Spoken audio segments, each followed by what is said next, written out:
habeenkii waxaan u digayaa dadka bannaanada u baxa oo ragga iyo dumarka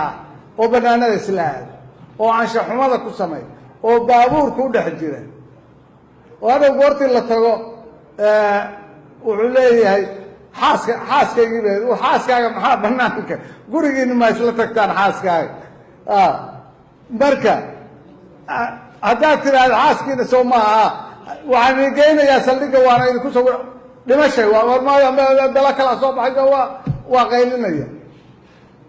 saldhiggaa la keenayaa waana laga howlgelayaa dadka duurka u baxa saldhiggaana la keenayaa weliba